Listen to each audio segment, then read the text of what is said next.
কালো গাড়িটা চলে গেলেই দেখবেন মজা। এই যে তাকান তাকান তাকান, এই যে দেখছেন অবস্থা, এই যে কি করলো দেখছেন, একটু ভুলের কারণে একটুখানি জায়গা কিভাবে আসলো, আইসা দেখেন অবস্থা খারাপ করে দিল, পাম্পে অনেক টাকা ক্ষতি করে দিল।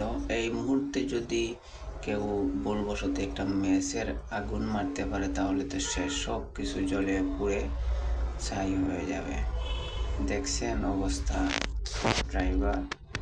ড্রাইভারদের অবস্থা।